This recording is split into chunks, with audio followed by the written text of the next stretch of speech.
अब बात बदलाव की। उत्तराखंड में आज से समान नागरिक संहिता लागू हो गई है। यूसीसी लागू करने वाला उत्तराखंड देश का पहला राज्य बन गया है।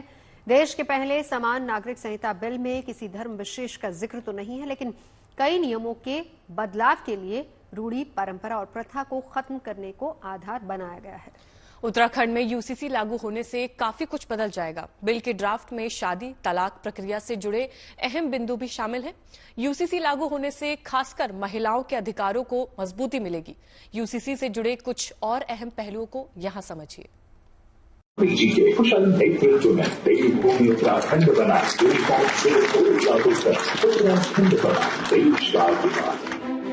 उत्तराखंड के इतिहास में एक नए दौर का आगाज है। समरसता और समानता के नए युग का शुभारंभ हुआ है। समान नागरिक संहिता अधिनियम लागू करने वाला उत्तराखंड देश का पहला राज्य बन गया है। कि आज हम समाज में समानता स्थापित करने से उद्देश्य से बनाई गई समान नागरिक संहिता को देवभूमि उत्तराखंड में लागू करने जा रहे हैं। सीएम धामी ने राज्य में यूसीसी लागू करने के साथ ही इससे जुड़ा पोर्टल भी लॉन्च कर दिया। पोर्टल पर रजिस्ट्रेशन प्रक्रिया शुरू भी हो चुकी है। मनोज रावत ने सबसे पहले यूसीसी की वेबसाइट पर रजिस्ट्रेशन कराया। मनोज के अनुसार रजिस्ट्रेशन की प्रक्रिया बेहद आसान है। ऑनलाइन में हमने बहुत इजीली अपने फॉर्मेट सारे फिल करे और फोटो भी इजीली अपलोड हो गई, सब चीज डिटेल अपलोड हो गई और भारत में लास्ट में अपना जैसा हम गूगल पे से पेमेंट करते हैं नॉर्मल पेमेंट भी इजीली हो गई, कोई दिक्कत नहीं आई इसमें। और अभी आपने रजिस्टर किया है अपना शादी को आपने रजिस्टर किया है, तो जो जिलेवार जो एरियाज में रजिस्टर हुआ, तो क्या रजिस्ट्रार का फोन आया या किसी तरीके से आपसे संपर्क हुआ या सीधे आपके पास इसका सर्टिफिकेट आ गया? ये अभी हमने फर्स्ट टाइम किया, तो अभी ऐसा कुछ वेरिफिकेशन अभी डिटेल हम पे नहीं आई है, लेकिन इजीली हमारा अप्रूव हो गया है। यूनिफॉर्म सिविल कोड लागू होने से शादी के रजिस्ट्रेशन से लेकर तलाक के सभी नियम सभी धर्म के लोगों पर एक समान लागू होंगे।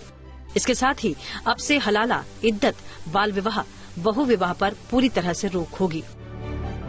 अनुसूचित जनजाति और किसी प्राधिकरण के जरिए संरक्षित व्यक्ति और समुदायों को छोड़कर यूसीसी उत्तराखंड के सभी निवासियों पर लागू होगा। उत्तराखंड के समान नागरिक संहिता कानून में विवाह और तलाक, उत्तराधिकार, लिव इन रिलेशनशिप और इनसे जुड़े मुद्दे शामिल होंगे। विवाह धार्मिक रीति रिवाज या कानूनी प्रावधान के अनुसार हो सकता है। शादी के लिए पुरुष की आयु कम से कम 21 वर्ष और महिला की 18 वर्ष होना जरूरी है। इस कानून के लागू होने के बाद 60 दिनों के अंदर शादी को रजिस्टर कराना अनिवार्य होगा। विवाह के साथ ही तलाक में भी रजिस्ट्रेशन कराना होगा। संपत्ति में बच्चों का भी बराबर का अधिकार होगा, चाहे वो लिव इन रिलेशनशिप से जन्मा बच्चा ही क्यों न हो। साथ ही ये कानून बहुविवाह पर भी प्रतिबंध लगाता है। 2022 के विधानसभा चुनाव में उत्तराखंड में यूसीसी को लागू करने को प्रमुख चुनावी वादे में रखा गया था। 7 फरवरी 2024 को विधानसभा के विशेष सत्र में यूसीसी विधेयक पास हुआ और उसके एक महीने बाद 12 मार्च 2024 को राष्ट्रपति ने भी उसे अपनी मंजूरी दे दी। और आज समान नागरिक संहिता लागू करने के साथ ही उत्तराखंड ऐसा करने वाला देश का पहला राज्य बन चुका है। देहरादून से अंकित शर्मा के साथ bureau report, good news today.